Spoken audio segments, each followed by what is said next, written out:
What up, guys? This is, I don't know, episode 66 or something like that. A little bit informal today. We're here with Mike and Lexi. Howdy do? Mike, Forge, Roswell, Georgia. Lexi, she's wearing a banana shirt. Which you've actually worn before, and I have a picture. So the question is, leading in, I don't know if you actually had a topic, so I apologize. Not at all. Okay, so Lexi comes down and she looks amazing. So wait. So she's got Wadapalooza coming up. Super stoked about that. We had camp this past weekend. Yep. It was fun and exhausting. And we're just talking about salt baths and mustard seed baths and recovery and then magnesium. Yeah. And then Lexi's asking a question. No, okay, where do we want to live as far as balance goes? Is fatigue, like, do I want to be on a high all the time? Do I want to be on a low? Do I want to be chill? Do I need to be intense? And then Kyle dropping knowledge, man.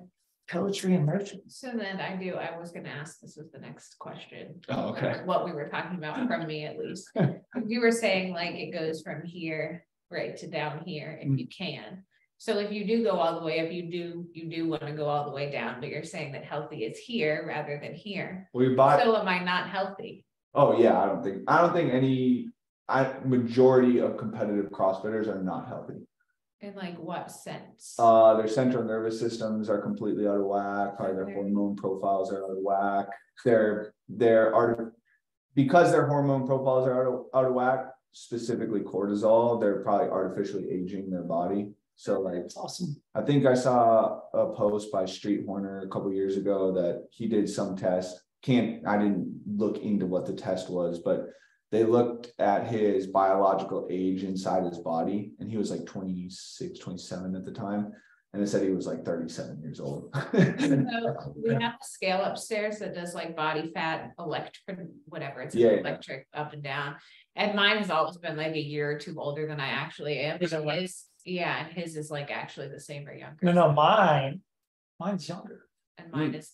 What's interesting about that, I think, of course, my history of my life, right? Drugs, alcohol, and parties. I'm very impressed. And I don't know if it's CrossFit or what, because my life and the level of anxiety and stress in my life hasn't really changed, to be honest with you. I am surprised. I can still do things, not age, whatever that is, that's interesting. But maybe because you're in the midst of it. Also, I think emotionally too, though, I'm much different than you are, where I'm great at shoving it down and letting stuff just slide off of me. With you, you're very on the surface and you're a very tangible person, right? Like you feel emotion and it physically makes you feel certain ways sometimes. Yeah. Like leading up to this last week, you were feeling. Yeah, I feel bad. I feel sick.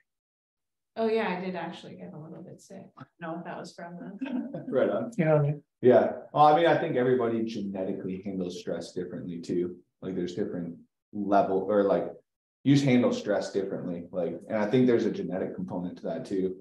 Like we watched this, Shane and I watched this movie one time. It was a documentary on some guy that climbed, was it 14? What? Oh yeah, that was which one? Hold on. I don't know. It was the one that he was in. I can't remember the name of it. Was it the one where he did Rushmore? Not Rushmore, but somewhere here in the United States. He's a weird dude, but what's his name? No, the one where he did all of them in like 6 months. The Sherpa guy. Oh, he's from that hall. Yeah. And so like I don't know what test it was, but it was like, it looked like some sort of VO2 test that they had in the documentary. And like, apparently this guy's, I think they were using a Moxie monitor in that one too. So you can measure I think they were measuring like peripheral oxygen levels, and then like oxygen levels in specific tissues, and then oxygen levels in the brain. And like, they were looking at this guy and they basically said, you just deliver more oxygen to your brain in stressful states. So like you can think through things easier in a stressful state than like the average person.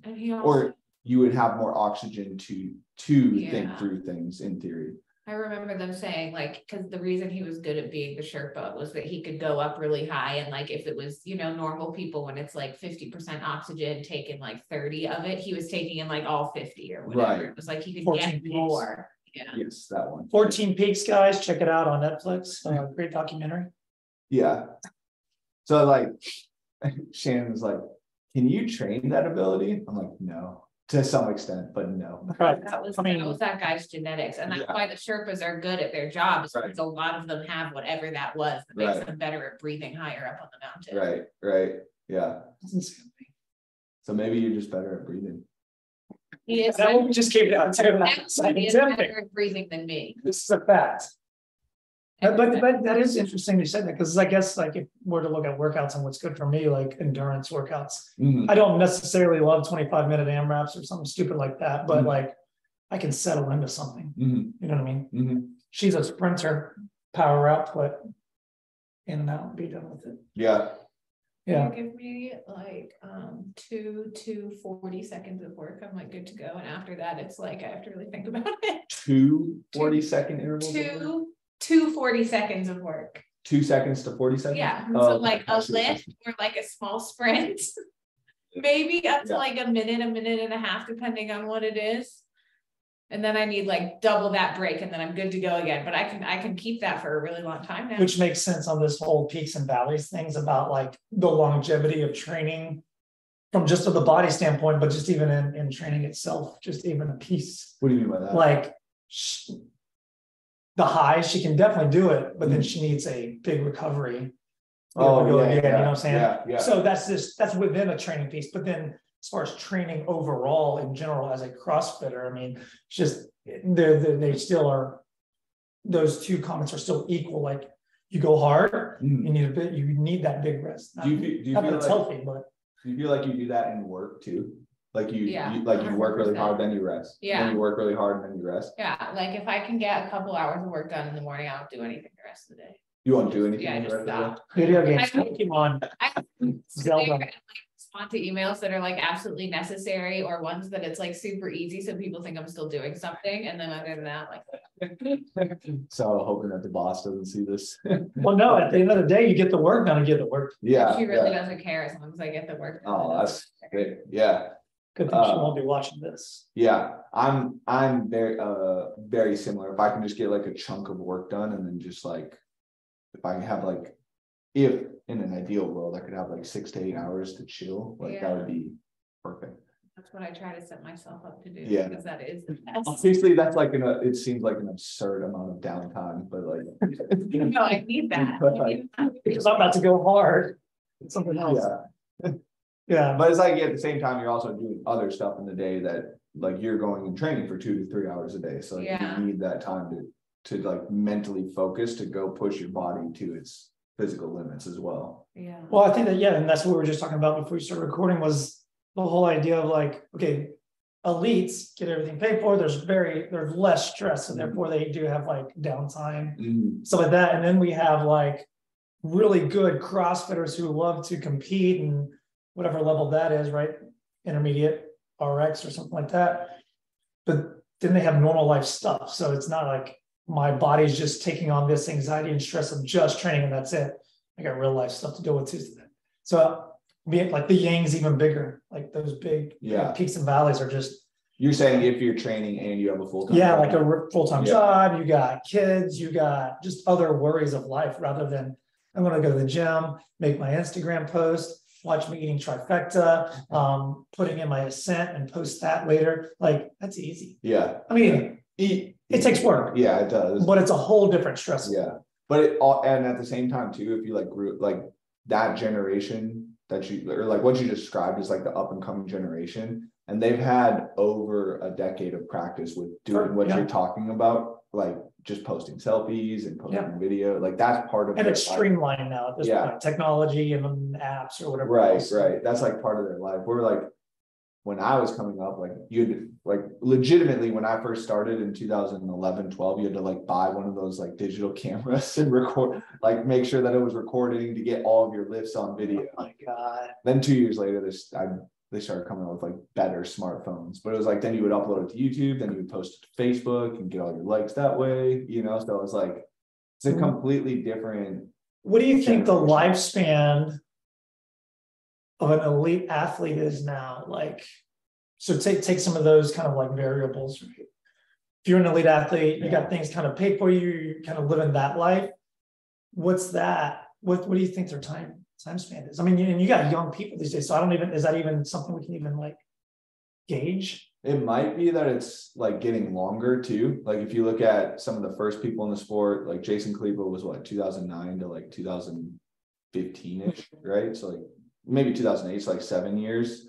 That seems to be about the average for an elite level. Ben Smith though was like 2009 to like, I mean, still ACLs and everything. I mean, not at the highest. He probably peaked at age 27. So he did like I think he was competing at the games at what age 16 or 18 or something maybe, like that. yeah. I can't remember. But he was probably like a 10-year-ish career, and that's probably where you'll see a lot of these guys top out as 10 years. But I mean, Travis Mayer's still going. Yeah, I mean, bodies just start breaking down at that point. Yeah, Do you think that women last longer? You still have Annie and Kara, and Sam Briggs was, I mean, she didn't make the games, but she was real close this past year, and she's what, 40 at this point? Yeah, I mean, they're like, one thing you see in men versus women is like, men have higher sympathetic nervous system tones and women have higher parasympathetic nervous system tones. Their hormone profile though is like estrogen is obviously higher. So like they're a little bit more prone to like anxiety and emotional stuff. Whereas men can kind of just be like, fuck it. Like, I'm gonna use anger to get through this. So I think men's careers are shortened because of that, because they're just like hard-headed and they just fucking go slam their head into a wall the whole time, whereas women have a little bit longer careers potentially, based off of like some of the people that you referenced, because they are able to just like kind of be chill a little bit more with their training, maybe not necessarily in their life, but they're not like balls to the wall in their training all the time. I mean, but like Annie's a crazy one, right? She had a baby and came back stronger. Like that's amazing. Right. I mean, that's crazy.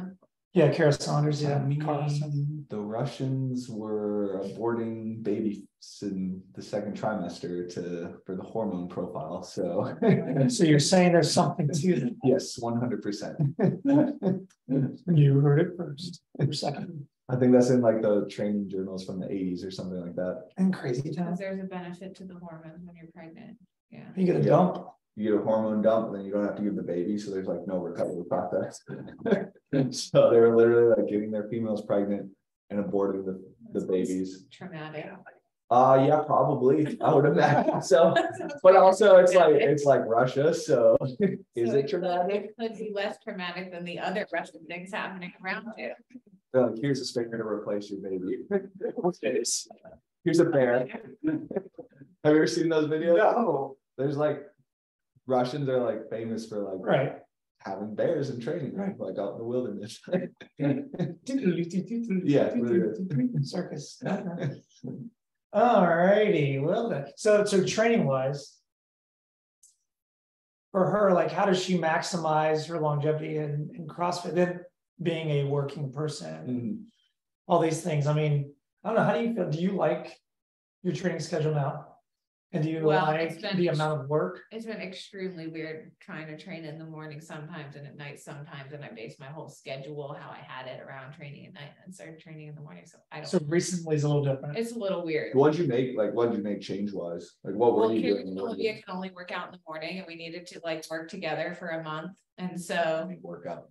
Well, Carrie has she's still hourly. Oh yeah. And so she actually has to be like at her computer from like 8:15 or 8:45 or something until like 5, whatever. And like her job has been very strict. So they're forcing her to go into the office on Tuesdays and Wednesdays. And then if she like takes vacation on a Wednesday, they're like, no, you have to come in still. So she has to go on Monday and Tuesday if she's going on vacation Wednesday. So like actually for her, Olivia and I can both kind of do whatever we want. I'd have to go Tuesday, Thursday into the office, but Thursday's a rest day. So Monday, Wednesday, Friday, I could really have done whenever, but that's just how it worked. Anyways, that aside, actually this time it was have to. Yeah. I think that I like training in the morning a little bit better, but I think that training at the same time every day is much easier on me no matter. And you just made the switch because you're going one with those two. And if it was best case scenario, I think mornings is good for her, because also what I find is not only you, but like Jonathan and some of those other folks who come in the evening, you know, when you get done at 7:30 or 8 o'clock at night, then you got to go home and you still got to eat, and you're not getting bed. Like you're not. There's no relaxing. Yeah, it's like talk about the yin and yang and the peaks and valleys. And you got to wake up in the morning and still do life, right? Yeah. So and go to work and all that crap. So It's just hard evening training. Yeah. I think. So the problem is I now have my office going into the office schedule based around working out in the evenings, because that's how it was. And my whole team likes coming in that early. And they report to me. So I technically I could work out in the morning on Monday, Wednesday, Friday, but I'd have to go in the evening on Tuesday. Yeah. Which I don't think I think I would still do that. I probably. Evening. Like that exact Monday, Wednesday, Friday in the morning and Tuesday in the evening. But like the volume that I'm doing, most times I'm fine. Although we have backed off a little bit for like the past 2 months almost. A little bit, yeah. One of the changes I saw is just like, well, I think psychologically or just in their schedules, I just see people rushing to get through workouts because they're like, oh, it's written, so I got to get it done in the hour and a half that I have or whatever. And I'm just like, it's kind of pointless if you're not recovering, through your training session and you're supposed to hit heavy and all these things, your body just feels like shit and stuff like that. So I just kind of pulled back a little bit instead of doing 4 or 5 pieces, maybe it's 3 or 4 and trying to do a better job of pairing up types of pieces, what I'm saying, like too many combos or anything like that. But my goal, I guess, and what I'm looking for in the response in the body is just better like energy, not so much breaking down the body, but because I live with her, obviously I get to see her. I don't see everybody else's mental state and emotional states, but it's taxing. Yeah. It's taxing because not everybody's like her, but she feels obligated. I feel bad I didn't work out. I feel bad I didn't complete either all 5 pieces or that I couldn't complete the AMRAP or I should have done better. Like just way too much.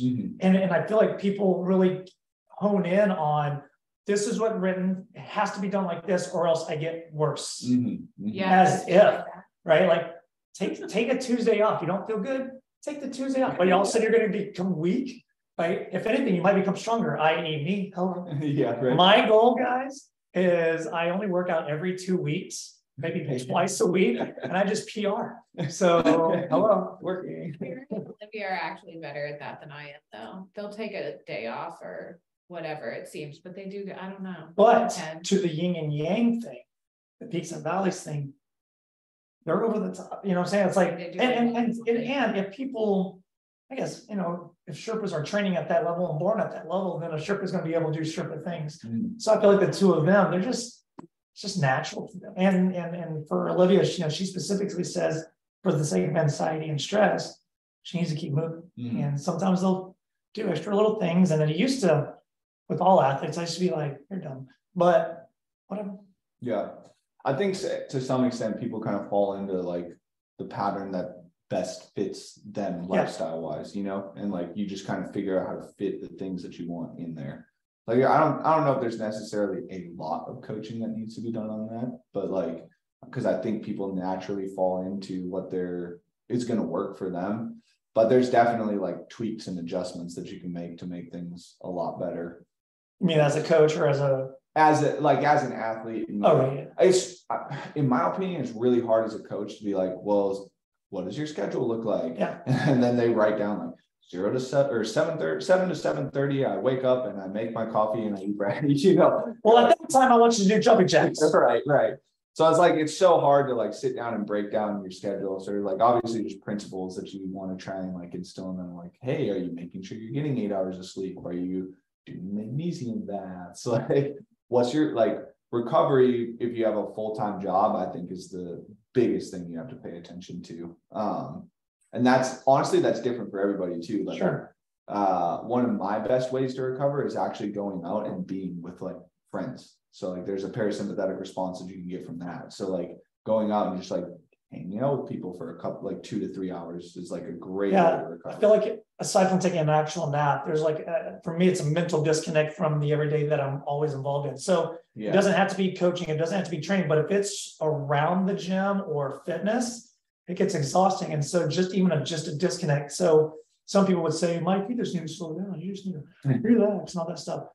It's just not my nature. Right. But then what is that to me though? So to relax is then to maybe just go do something that is like different from what I do on a day-to-day. Yeah. Yeah, for sure. So yeah, like it's different for everybody, you know, like I would love it if I could have a full day too, where I just like did Absolutely sat not. on the couch. Yeah. Oh, we do Like, that. Oh, those are great days. yeah. My only fear for me, and once I get there, slippery slope. I could stay there. I can stay there. I Yeah. could stay there.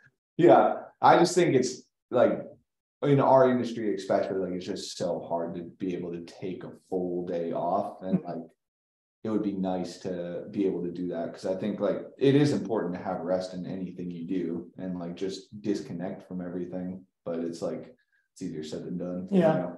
So you talk about like principles, like the 8 hours, or just kind of some of the other things. Like 8 hours, making sure you eat enough, like doing little things like foam rolling and like body work, body care, body maintenance is huge. Like if you can sit down and figure out a way to like not, like I know these things are like a stress relief, like your phone and shit like that, but most people are playing video games on them or looking at Instagram, which is stressing you out again, right? Yeah. Like, well, those are all the things you don't feel until it happens, and you don't know that it's that. Like yeah, that you don't know that was the reason right, why. right. Or a lot of people don't know that. Right. So like if you were making a lifestyle change, like man, shutting off the TV or putting the phone away at night and just doing something like go fucking read a book or foam roll for 30 minutes or just stretch for 30 minutes.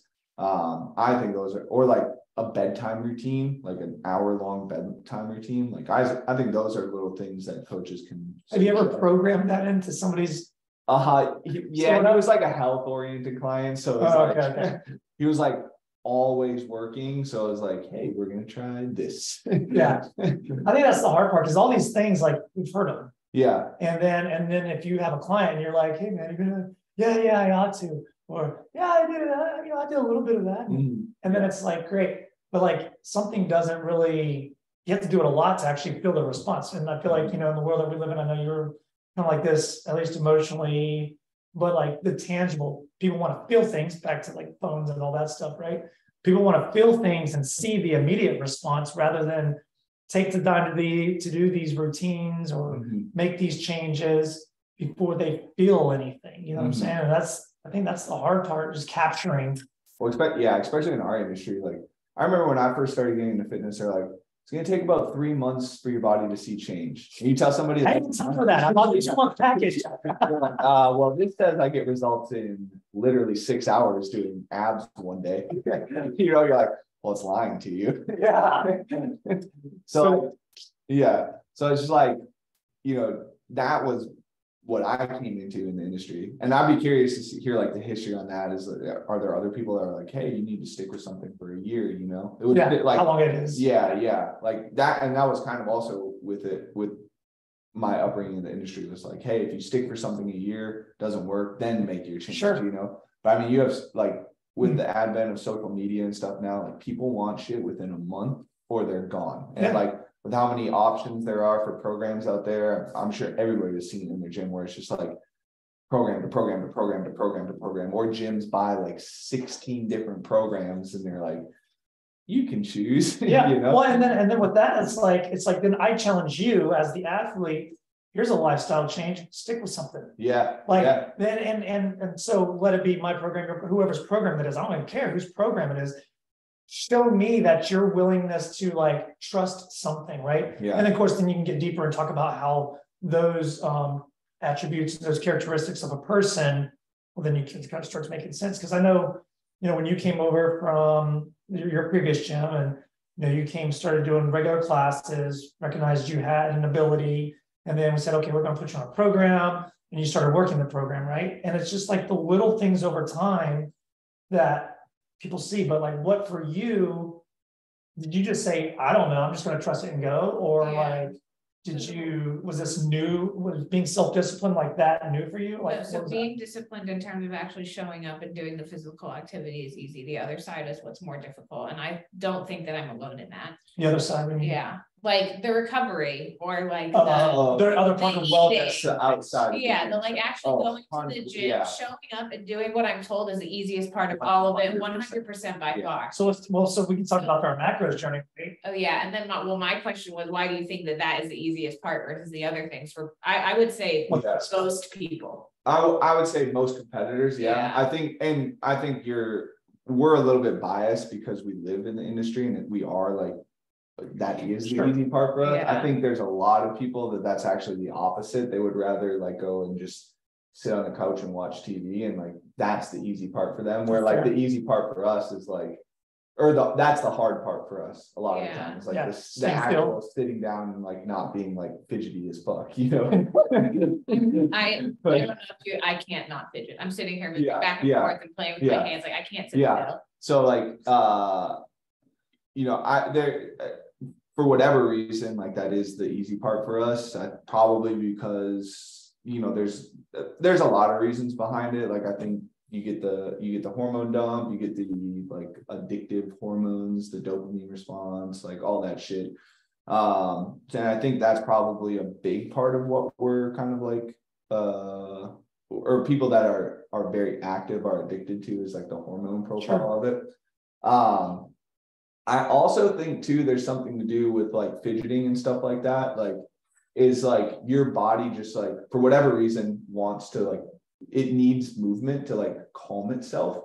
And so like when you get into a CrossFit workout, you don't have to like, it almost like shuts part of your brain off. That's just like, I'm fidgeting. Now it's like, oh, this feels like relaxing because I am moving, you know. Because I was growing up, I was always a fidgeter too. Like I was always bouncing my leg, always moving around, like twirling a pencil or pen or something, you know. But then when I get into like an actual CrossFit workout, it's just like, it's honestly like just this calm, like I get to move my body now, you know. Yeah, it's interesting. But so back to like this one. So okay, you say for you at least, the working out part's the reward. That's the fun part. And enjoy that.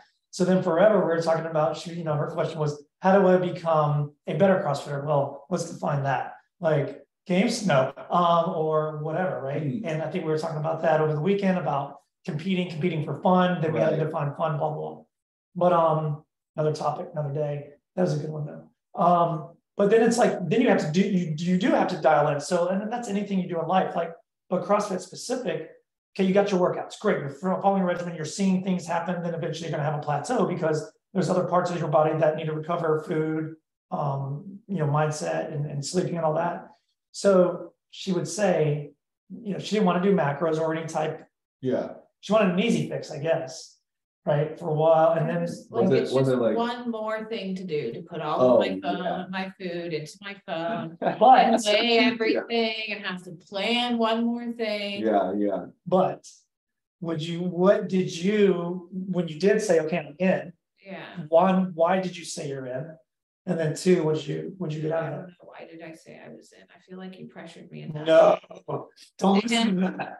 And then I was like, it was pressure and the fact that like I was just trying to earn her credit.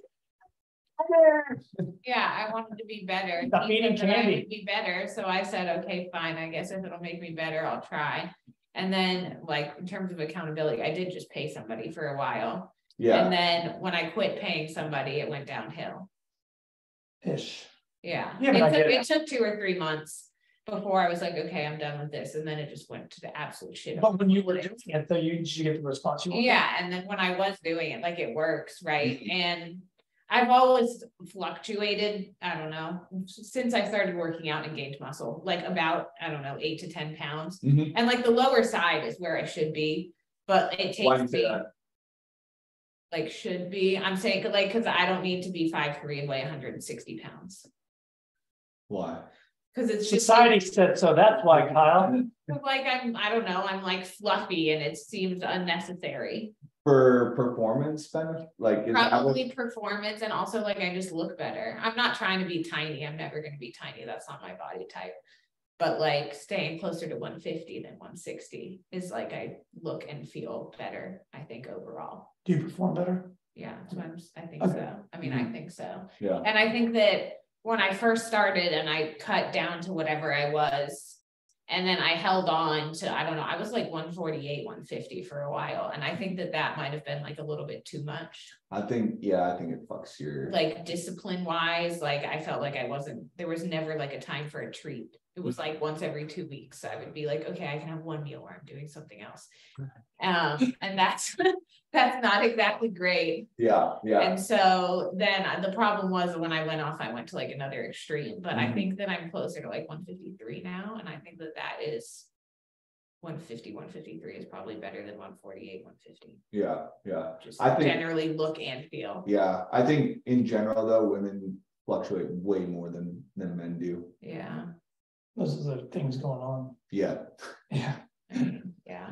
I don't have those problems. Same. I mean, I stayed pretty much in like the 148 to 150, like when I was very strict, like I was there, like I almost never was more than that. Oh, really? Yeah, like I stay within, I don't know, 2 pounds roughly. Yeah.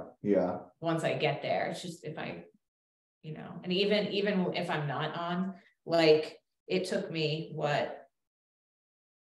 almost 5 months to gain 3 pounds, even not doing it like not strict. Like I'm very slow going back up, because like even if I'm not hitting my macros, I don't eat like excessive amounts of food.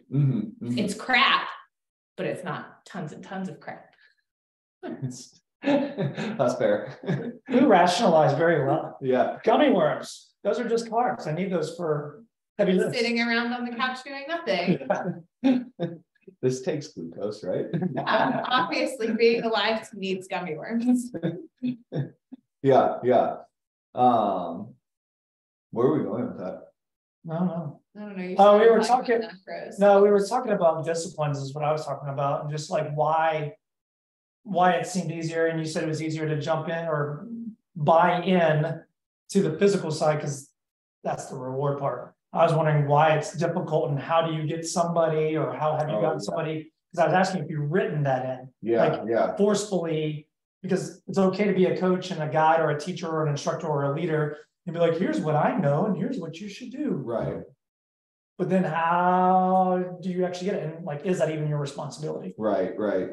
I don't know. Have you ever written that in for somebody? Or? No, for me, to be honest with you, I just kind of read people. You can tell people who give a shit. Yeah. And you're like, all right, they're interested. And some of them are self-sufficient in that they'll go read their own research and maybe even become smarter than me about it, which that's all I really plan to, I think, to save exhaustion. It's plant the seed, support, and then, and then let them hopefully roll with that. With her, it's a little harder because I hear the bitching and moaning. I'm like, shut up. Like, do macros or don't do macros. I don't give a fuck. Like, I don't give a fuck. Your gymnastics sucks because no, I don't know. No, me. I'm joking. It doesn't suck. No, it doesn't. You're right. You're amazing. And so that was more for my sanity in the household. Yeah. But yeah, I don't know. I think my heart wants to help people, and I believe people want to get there. And I'm always trying to figure out what is it. Well, and that probably has more to do with me because then I feel like a failure if I can't get you to do that thing. Well, so on this too, question, if you see somebody hitting a plateau, can you always program around it, or plateau in what sense? Like just generally, like physically in performance, seeing some sort of plateau somewhere?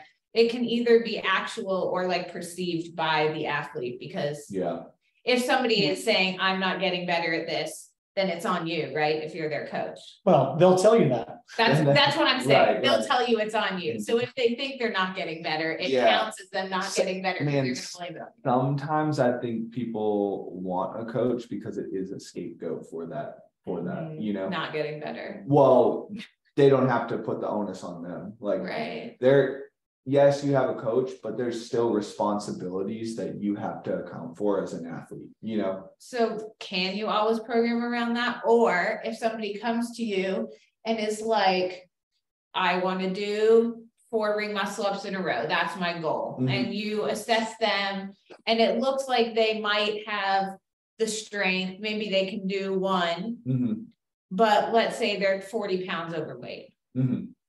What do you do? That's a tough conversation to have. I know, it's what I'm saying. So can you always program around something, or like, do you have to step in and be like, you need to do something that I can't help you with? I mean, I've talked to people about that before. A lot of it, I think a lot of that, what you're saying, like what I can't help you with is things that are out of your expertise, right? Like, hey, your hormones seem out of whack. Maybe you should go see a doctor for that, or hey, your knee has been bothering you for 4 weeks now, and we've tried everything that I all the tools that I have. Yeah. Maybe you should go see somebody else for that. Right. You know, I think our role and responsibility is, well, obviously stay within our scope of practice and knowledge, seek out resources or whatever. But then when I hear you say that, I'm thinking like, as a leader, you're supposed to be honest and like give them that actual feedback. So love your gymnastics, love your effort. I see you're down for this. I think this is what's going to help you. I think if we can get you on a nutritional program that's going to be best for your performance. For me, because I'm kumbaya and all that stuff, and I like people, I'm going to say it in a way that they can help themselves, and that's going to get them to a place. Mm-hmm. Here's what I think is going to help your performance. It's not you're 40 pounds overweight, and that's why you can't go over the rings, 3 times. That's why you have a 1 RM, 1 ring muscle up. Yeah, but you know what I'm saying. So it's being honest about it, in my opinion. So I think the answer is, can you program around that? I certainly think you can program enough things where there are these baby progress celebrations. Right, yeah. So on the marketability side and like keeping a client side, yeah, sure, you can do that. But in reality, I mean, no, there's so many parts of fitness that is just not fitness. Right. And we may or may not know the answers to those things. But if you really want to keep it fun, I guess, and if you want your reputation to be good, I think you have to be honest about it and just keep seeking out. Just personal experience, like using myself as an example. Like, great idea. I'm never going to be a person who's going to run a marathon in like a good time. It's just not a thing. Well, but if I came to you, I don't, whatever. You know what I mean? I'm never going to do it because I hate running. But if I came to you and said, yeah, like I want to run a marathon where I'm running a 7.5 minute mile every single. Oh, dude, I'm saying, okay, that's a great idea. How about running a 5K at this mile pace for the whole time first? Or can you run 1 mile? Right. And so I think we talk a lot at the gym about compartmentalizing or segmenting, or we even talk at camp about here's the workout. How do we break it down so we can have successes within and then you work towards something, and then one day we become good enough friends to be like, you ain't running a marathon. Let me tell you that right now. I'm saying that, like, I guess the overall question is like handling somebody's unrealistic goals. Yeah. And do you find that do you become responsible in any way to either make the goal realistic or do whatever you can to get them close and then hopefully break it to them gently? I think coaches probably have different beliefs on this. Mm-hmm. I never want to tell somebody that they're not capable of something, because if you're a respected figure and you tell somebody that they're not capable of something, that you automatically just put in their head, you automatically blunted their ability to do that, whether they were capable of doing it or not, Mm-hmm.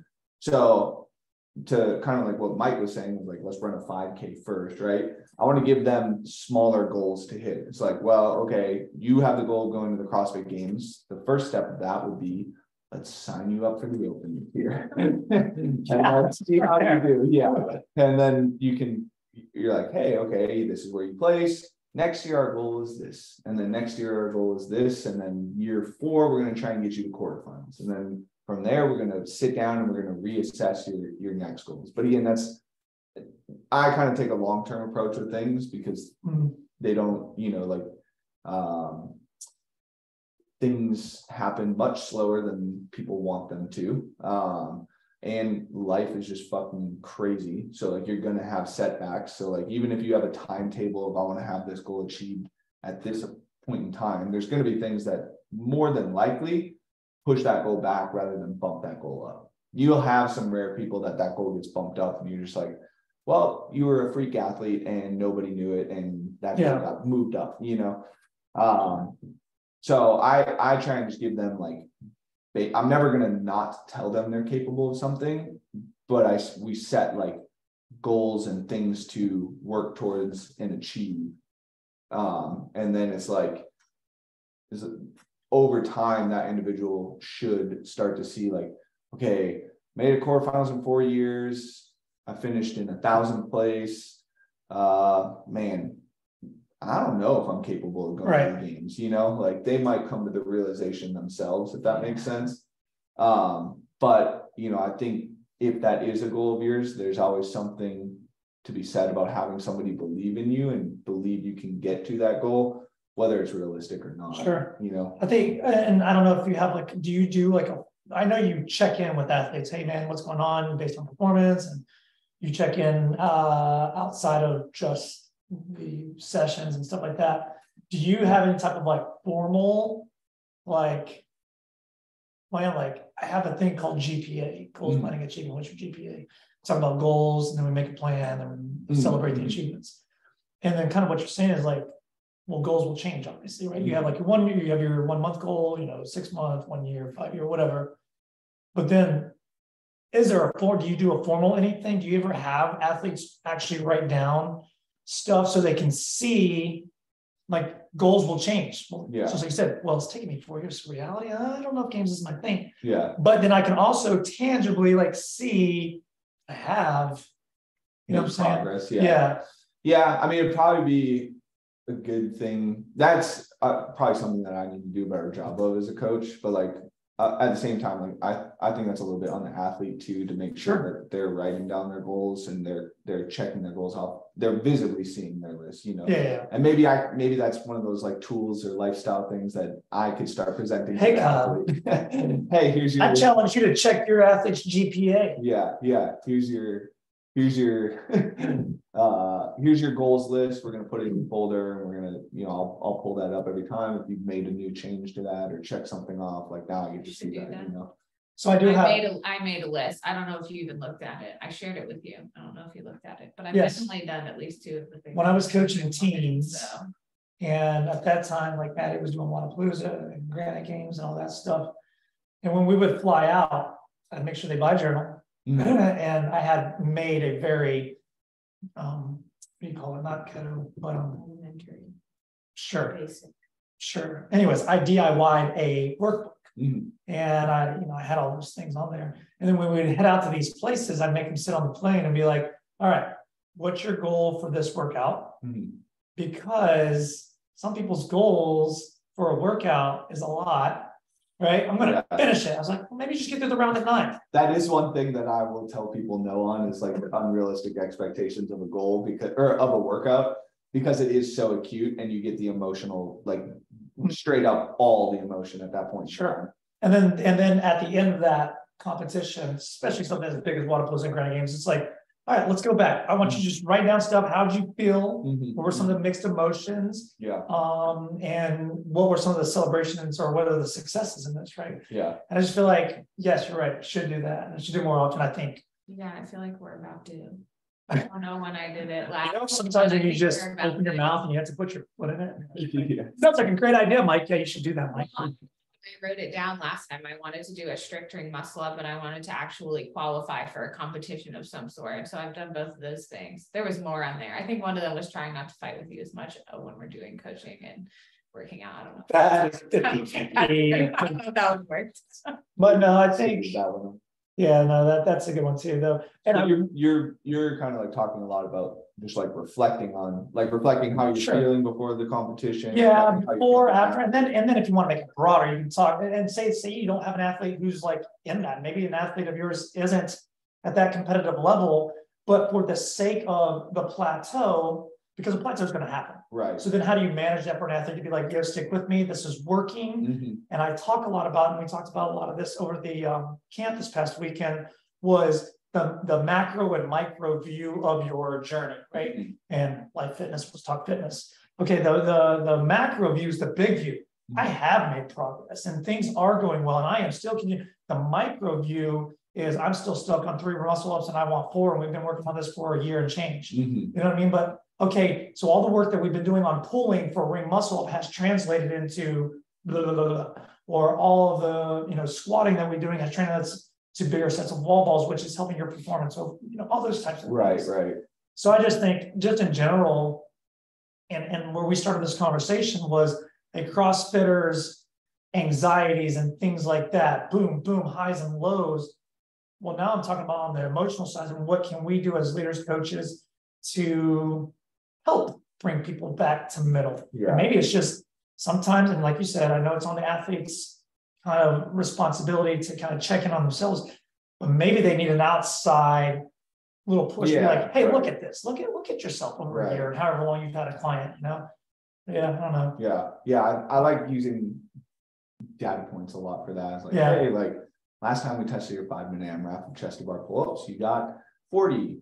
Now you did 50 reps in 4 minutes. Like that's a significant improvement on your chest, like your chest to bar pull-ups, So when people start to kind of like see the plateau, I like to try and bring them back into that, because more than likely in CrossFit, you're adapting in some fashion, in some way, shape, or form.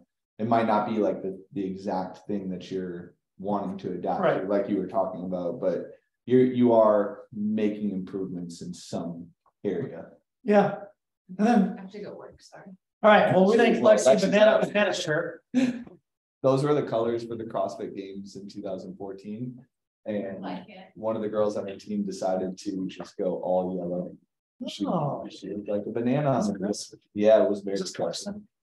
Yeah. Who were you with at that time? Timberwolf. That was both years I went. Sick. You miss CrossFit competing at that level? At that level, yeah. You ever going to do that again? No. I know I've asked you like 100 times. I just wanted to get it on. No. Nope. Not worth taking. Yeah. That was. How old are you now? 30. 32, something like 32-ish. Yeah. Too old. Clearly. Hello. You know what? No, go ahead. What? That was something we were talking about too, is like competing again in something that you've been really good at. Oh, yeah. So I was asking Kyle, we're eating over a sweet meal of plantains and corn and I believe pimento cheese. You were having pimento cheese with jam. Yeah. I had fried deviled eggs. So our nutrition is dialed in. Don't you worry. Blacklisted Nutrition. Check them out. Click and like. Talk to Laura. That was not our macros. Anyways, so we were talking about like, the idea of competing for fun. And Kyle's like, I can never do that. And then I think what it comes down to is defining what that is. So I played soccer all my life. You competed in CrossFit. Yeah. People play volleyball, basketball. So there's a level that you've been to, right? And it's really hard to see yourself or bring yourself to play down a level. Right. And regardless of what your current state is, and then if you can't do it, if you can't play at that level anymore, you know what? I'm done. I'm done. Yeah. Right. And so we're talking about competing for fun. And what I meant by fun was I can still give the best effort that I can at a very high level. I am still competitive. I still want to be first and all those things. And it still pisses me off if I'm not, whatever. But it's only fun at the end of the competition because I busted my ass. I did everything I did and it was competitive. If I did something at a lower level, I probably, if I lost, it'd be awful. Whatever, you know what I'm saying? Like, you know what I mean? And so, yeah, so I don't know. So competing for fun, that's my understanding and take from that. Yeah. You were saying competing though, that you couldn't compete for fun.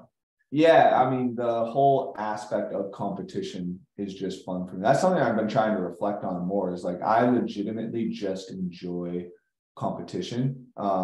It's like competing in literally anything, like card games, all sorts of shit. Like we play so many fucking card games and people love ganging up on me because they say it gets me angry. I don't think it gets me angry. Have you punched anybody's face? No. Great. But like just the like, I don't know what it is. Like, I'm still trying to like reflect on that, but just the aspect of competition is fun. But I also try and compete at the highest level in anything. So like, I'm trying to look at what the top people are doing, mimic what they're doing, right? And I think part of it is through doing that, you have like a process that you see yourself getting better, right? Like I didn't step in. Now, I did grow up with the sport of CrossFit, fortunately, but like I didn't step into CrossFit and I was automatically a regional level athlete, right? Or like a games level athlete. Like I watched these people. What are they doing? What am I not doing? How do I make an improvement in that? And then you saw growth through that over the years, right? And if you didn't see growth, though, I probably wouldn't have stuck with it, right? And that's, I think, totally fine. There's probably a lot of people that honestly that happens to. Sure. But yeah, I think that's probably something that is fun to me, is like the process. And then like for whatever reason, like I'm still trying to figure that out. Like the actual art of competing is something that I enjoy. Well, I think, and was so the way you said it, the art of, right? Yeah. So that's the psyche, that's the intelligence, that's it's a whole different component of the game. Because we're talking about that with athletes this past weekend, as far as like, what are you doing in warm-up area? Yeah. That is not physical. Yeah. Right. That is psychological. And I think I totally agree with you. I think competitors, if you're a competitor, you're feeling some type of way when you're getting beat. Right. Right. You have this drive / desire where Dan was talking about, different things fueling you. Mm-hmm. So, when you talk about it makes you happy and that maybe it's just more of an emotional feel than like, yeah. Right. You know what I mean? But yeah, there's the intelligence side. Mm-hmm. How am I getting one up on you? Physically, you might be better than me. Mm-hmm. I think that's what I love about soccer. I was always a small guy. I was better than a lot of bigger dudes because I figured out, okay, how am I going to use his weight against him? Yeah. Or her or who, whatever. Right. And some people were faster than me, but you just figure out things. Yeah. And that's a win in itself. And you're like, oh, my bitch. Right. Yeah. Yeah. Maybe that's the aspect of it because it's just there's the intelligent aspect, there's the physical aspect, there's the how do you game plan for workouts aspect. Like there's so much that goes into the actual competition that I made a post about this a couple of weeks ago, but like performing is an art, and it's like you just have to continue to perfect that art form. Or sorry, competing is an art. And you just have to continue perfecting that art form, or competing is a performance and you have to continue to perfect that art. How much is that of your own design? How much of that is like, is there things out there that are just knowns that, whether it's like psyche or training or whatever, like how much is that just made up in a person's, like they just come up with something on their own? Like, what do you mean by that? Perfecting the art of competing or whatever, like, what does that mean? What does that mean, I guess? When you're continuously perfecting the art of like competing? Yeah. What aspect?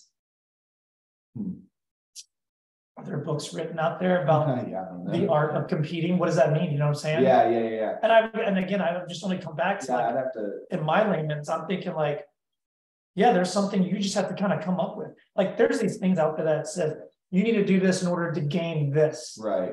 What if I don't do that and I do something else and it works? Right? Yeah. Just because everybody says that's what works. Right. Yeah. And maybe, like there's a quote by Vince Lombardi. It's like, we're going to chase perfection, knowing full well that we're never going to achieve it. Sure. But along the way, we'll catch excellence. Yeah, and like, good. I fucking one of my favorite quotes. That's great. And like, I think that's kind of like sums up like, there's nothing that I'll ever do that will be perfect in regards to like a competition aspect. Sure. But along the way, I'm always going to learn something that I can do better next time. Shoot for the stars, land on the moon. Yeah. You know what I'm saying? I mean, it's still good, right? It's still good. Right. And so like, I think and then you're like, then you can break it down and start to categorize it like, well, I was soft as shit in this workout, like I need to be better with that, or like my nutrition was way off in this competition, I bonked in this workout, this happened. Then you can start to kind of like, once you have like an idea of it, and it's ever evolving, but you can start to categorize stuff like, hey, I need to get better at like being mentally tougher at competitions, like that lady or that guy or that whoever in the back, that team in the background, or in the warm-up area, made me look like a little bitch on the warm-up platform, and that fucked me up for the workout. Instead of like me getting angry at that and then using that to fuel me, I did the opposite. And so like there's like different things that you can like kind of do to categorize different things, and then like, okay, I need to get better mentally in the back in the warm-up area. Like, how do I start messing with people versus people messing with me, or like out on the competition floor, like how do I either ignore people or race people out on the competition floor? Like, am I good at looking down the lane and finding somebody? Where's my focus? All this stuff of like just different categories that you can start to pull apart after every competition, and then funnel yourself into getting better at. Do you think athletes do that, like intrinsically look at themselves? So I mean, again, I don't know. What do you think? I don't know. It's a lot easier to blame or do anything else outside, right? I think, we're talking again, bring up this past weekend at camp. And what Dan was talking a lot about is about knowing self, right? And of course, it sounds all hokey because we're here to do CrossFit, but I mean, that's where it lands, I think, to start with. Like, when it comes to your training, or just even deciding to take that step to be competitive, deciding to take that step to go into a CrossFit gym in general, whatever that might be. But it's like, you have to know, you have to eventually start taking inventory, because you can have 1,000 flaws, something's wrong, but you don't know what that is, right? And then it's everybody else's or everything else's fault, all these other things that are the issue, and it's not me, because you're making really good points. Am I the type of athlete that can handle looking side to side in lanes and still maintain, like, have my game plan stay intact? Or do I freak out and rush or whatever? Like, how do you know those things? You know what I'm saying? And it's not an answer that you have, but well, and everybody's different too. So you're gonna have like, that's a question only that. Well, that's what I'm saying. And that's what I'm wondering. And I feel like I try to help athletes do is, okay, so well, you tell me what happened when you started looking left and right. Right. Did you freak out? Were you upset and nervous because you were behind? And then what I try to get them to do is say, okay, let's take a different approach. Again, I'm on the contrary. I've lived my life on the contrary, right? Do this, I do that. And then I said, well, okay, how about we just purposely go slower? And then let's see, because my thing is always leave enough in the tank to turn it on at the end, right? And then knowing the different athletes, at what point do you turn that on? But yeah, man, I just think people just need to know themselves first. Like, what's my tendencies? And then, like you said, in the warm-up area to wherever. And a lot of that just comes with experience too, like going out there and just learning things. Like, I think for some people it does come naturally. Like, I remember one of my first CrossFit my first, I think, in-person CrossFit competition. I just remember, like, it made perfect sense for me to sit down and make sure that I watched 2 or 3 of the heats before me, so I knew the workout ahead of time. But there were other people just like, oh, I'm not going for another hour, so I'm just gonna hang out, out in the hallway or something like that. And then I would like pick out who was doing the best and what workout, and then like, okay, well, this person's doing this, yada yada yada, and like that just made sense for me. This was back in 2012. So it was easier for you to just be around the thing that you wanted to be. Basically. So I think it was like a little bit. It was pretty natural for me personally to go and do that. But then, like, how if it's not natural for somebody, how do you get them to buy into it? Right, and that's so funny because we're kind of opposites. I am contrary, but not so contrary. If this is what everybody's doing, that's not what I'm going to do. My thing, because I feel like, well, at the time, I think that was actually contrary, and everybody else was out in the hallway, and I was like, oh, I'm going to beat you, motherfuckers. fair. But like now, like, I just, if I'm warming up for a comp, you see there's a row in the comp and maybe cleans, and what does everybody do? They go start hitting the rower and start doing empty barbell crap. Where I'm like, no, I'm going to get some banded work, and I'm like contrary. I don't want to do what everybody else is doing. And I don't know, and maybe it comes to my ego, and I'm talking about getting a leg up or continuing the art, right? Maybe I think so highly of myself that I'm outsmarting you because you're over there doing the shit you're about to go do. And are you even activated? Like, I'm thinking training level, but. Well, I mean, I think there's something to that though, but go on. No, I'm just, and then, that's just kind of where I live. And even as a gym owner, I'm watching people. There's a certain very popular organization and podcast and Instagram folks that like to help affiliates, and they say, do this, don't do that. This is what you should do. This is going to help you. I'm like, everything you say to do, I'm probably going to do the opposite, because what I think it comes down to is belief in self.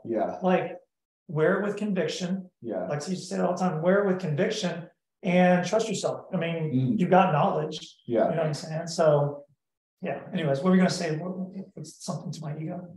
Oh, well, I mean, like you just not going and doing what everybody else is doing to warm up. I mean, that's actually one aspect of competition that I think people fuck up the most is their warm ups after competition. They don't warm up long enough. Yeah. Especially for that first workout, because you've had this whole deload and taper into the competition. And maybe travel. And you're going to go do, your nerves are high. Well, that's what I'm saying. Like even tomorrow, I was telling the girls, I was like, hey, when you guys get in, you probably should go to the hotel gym and get on a bike, move a dumbbell, move a kettlebell a little bit, let's do a little flow piece. Oh, it's our normal rest day anyway. So yeah, but you've been traveling. It doesn't matter. You need it's a whole different vibe. I almost always give my athletes like a flow piece before they go and work out. I used to not. Sometimes I used to just let them go. But what I've seen and what people have talked about more often than not is they like to move the day before the competition. Probably mostly nerves. There's probably some blood flow stuff for that. But I used to go and I was at regionals. I hate you continuing to use myself as an example, but you're amazing, Kyle. At regionals, I would always go and be like the first person in the warm-up area pretty much for my heat at least. And I would bike 10 minutes before anyone else probably got into there. And that was for every single workout. And that was specifically at that competition, that was one of my best competitions, making sure I was warmed up and cooled down after every single piece. And, and that I found that out over 2 years of competing. That's what I needed to go and do, so it's back to like, hey, how do you perfect the art form for yourself, Yeah. That's interesting. What would you say, like, okay, so advice, somebody's like, you know what, I'm a pretty good CrossFitter and I'm ready to go. I've been doing my own stuff and I'm pretty darn good. Like, or I don't even know if it's advice, but what is the thing that somebody needs to really understand? Like, okay, I want to take on a coach and I want these big goals. Yeah. Like, what are you telling somebody? Because, and that's a loaded question, because for me, there's longevity to this, like you were saying earlier, because you haven't done a formal thing, right? Obviously, you're going to do an intake process, but like, what is your thing maybe mentally that they need to buy into, either for themselves or expectations from you as a coach, to be a pretty darn good CrossFitter? Because I see a fall off at some point and people start making excuses. Well, I'm just doing this to relieve stress. Or for fun. So when you say CrossFitter though, like is that individual coming in with like a performance related goal? Or competition related goal? Competition specifically. So take a Lexi. Okay. Or maybe I don't know what John and Sydney are with competition, but I mean, they seem to be buying in right now. So I'm just thinking about them. But like, what's going to get them to that next level? And what's the time frame? Like, how are you using time to motivate them and say you need to buy in? And it's not going to be, I mean, it's the person buys in when they want to buy in, right? Like that's a decision that they have to make, and you can. You can kind of sell them on the process, right? But like eventually they're going to buy in when they're ready to buy in, when their life allows them to buy into competing, right? Because it's a pretty big commitment to be extremely competitive in this. But is that the conversation you're having? That is what I'm saying. Like at the very beginning, because you're telling me this, and I'm saying, is this the conversation you're having with somebody? Hey, I hear you want to buy in. Do you really want to, or do you just get back from Wadapalooza? And you're like, let's go, I'm ready. You know what I'm saying? Like, what are you telling somebody? Or advice? I don't know. What do you? I think it's exactly that. Like, that's awesome. I love that you love that. And I said, here's the deal. Reality is, they call them 1%ers because they're 1%ers. Right. And so there's a lot of other, there's a 90 percentile or top 10%, top 10%. That's really good. And there's a potential, obviously, me probably knowing they have what their background is, right? Lexi's made cut quarters a couple of times. And, for, how old are you? For an old lady, there's a potential. Could she make semis? Well, here's the deal. Let me lay it out to you. Possibly, but there's a lot you're really going to have to dial into. And here's how this is going to have to change. So I think the conversation is less physical, but it's also, for me, setting the expectation that a plateau is going to happen. You're going to come to a place where emotionally you're going to have a wall. You might have a physical wall too. And we got to put some things in place, to kind of overcome that. And I'm going to help you with that. But at least for me, every athlete that I've seen has come to a place where we've had to have a sit down, maybe after a year and a half, 2 years, And it's just like, what am I doing? Mhm. And then we reevaluate. But I think that's my conversation. This is long. Don't expect immediate, because this ain't gonna happen in 6 months. Right. Yeah. That's one thing that I think personally I need to get better with. It's like when for me, it's like when I commit to something, I commit to something. It's like I'm all in. I understand it's going to take a lot of work. I understand it's going to take a long time. I understand it's going to be a long process, and it's going to be like small steps along the way, right? And I don't think that I do a very good job of conveying that to people, despite like me being like, hey, this is a long-term process, right? I don't think maybe I don't do a good job of like setting them up for success in regards to like, hey, this is what we're going to try and come, or like, these are some things that you're going to experience along the way. You're going to be fatigued after quarterfinals because you just had literally the hardest training period in your lifetime you've ever had, right? Sure. And you're going to want to take a lot of time off. You're going to experience waking up in pain every day for months. And you're going to have to figure out how to work through that. Like, you're probably going to suffer some sort of injury at some point in time that's going to take you out of the game for 3 months. You Sure. feel like your identity is completely lost. Well, like, these are like, I think giving people insight into those things earlier would probably be better in that conversation. Sure. So that they aren't just kind of like, you're not having that conversation when or at least when it comes up, they're like, hey, we talked about this. This is the time we're going to deal with it. Right. But so they're not caught off guard. I think it's a really good point. Obviously, you don't want to scare people, so we're not like full on, hey, listen, you're going to do this, that, and the other, and this is what's going to put you setback. But it's just in general, there's setbacks that are bound to happen. Yeah. Because this is an aggressive sport and it takes a lot, and the 1% is a 1% for a reason, right? And then of course we come back around at some other point. We talk about goals and achieving. So I think like back to your point, like what do you tell that person? I think like for me, it needs to be a better job of like setting the expectation. Like, hey, you're just coming off the high of Wodapalooza. You had a great time there. Love it. You're about to go through a shitty ass 4 months of training right now, and you're not going to have fun all the time. It's not going to be the Wodapalooza high. Like, it's going to be some pretty lows. But at the end of the day, we're training for delayed gratification, where you go back to the Open next year and you're 3,000 spots higher than you were last year, you know, and like you got 500 spots better in quarterfinals than last year. Like, I think that's probably a better job of getting people to buy in. It's like, hey, it's gonna suck. Sure. You're riding a high right now. You're gonna have a low period, so just expect that. And there's gonna be bumps along the way with all those injuries, whatever, etc. You're gonna hit a plateau at some point in time. Just setting the expectations of like, hey, what the lows of this process are very hard to overcome, and like, you got to be ready for those. And like, do you think you're ready for those? So I think that's a fantastic point, and we're talking about it on the competitive side in the sport.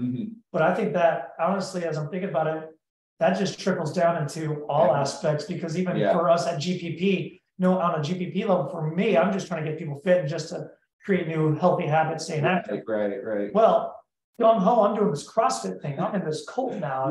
Whatever's like great, but then you hit this plateau because it's exhausting. It hurts. I don't want to wake up every day and do this thing, but then to motivate. But like I said, very beginning, here's the expectation.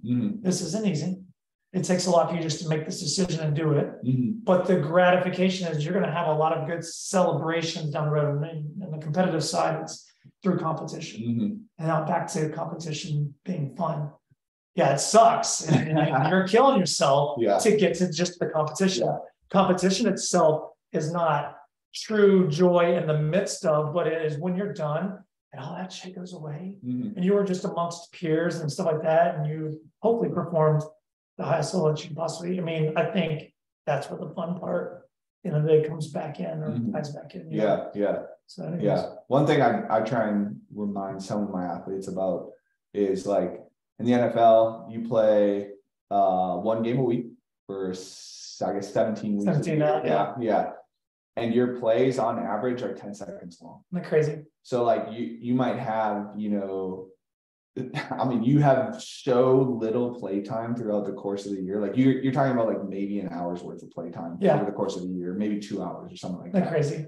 But you train your ass off so that you can play those 2 hours to the best of your ability. Sure. That's very similar to CrossFit. Yeah. Or I like to remind people of that because I think you actually do get a little bit more play time in CrossFit. People compete a little bit more often. But like, hey, if these guys are out here doing it, grinding for, 36 years out of the week, maybe they have like an off season or whatever, like 30 weeks out of the year, to be able to perform for 2 hours over the course of 17 of the 52 weeks in the year. Like you can put up with the training cycle that is not something that you enjoy very much for 3 months, because you're still going to get things dosed in there that you enjoy. And that's what's funny. Okay. And this is probably a conversation at a time. It's funny. You just said that training cycle for X amount of period of time. Well, then the big mistake is people do. I think a lot of people who don't have coaches or don't have a program to follow are in that training cycle for 12 months. Yeah. Rather than an actual. Right. Yeah. They're in it for a long time or they're cherry picking things. That they want to be good. And then now you get beat down. Now you wonder why you're tired and hurts. Yeah. Your knee exploded on you. Yeah. No, that's a bit of a conversation, but that's good, man. Yeah. Well, that's good. That was a good conversation. Yeah. You want to wrap it up here? So today's talking points were who fucking knows? That was so there's a new podcast called ADD. Yeah. I mean, we had Dan on, he was pretty ADD. Oh my gosh. Yeah, we'll close out, guys. Mike, how do they find you on Instagram? At the Forge Roswell or at Mike V80. At Mike V80 is more in my personal life, so at Forge Roswell. Sweet. Yeah, man. Appreciate it. Yeah, for sure. Well, if you guys are listening, please like and subscribe. If you're watching on YouTube, like and subscribe. If you're listening, please follow us on Instagram as well, along with Mike, Blacklisted HQ. If you have an opinion, we'd love to hear from you. Yeah, that too. I doubt you're smarter than us, so. So right on. We'll catch you guys next time. Peace.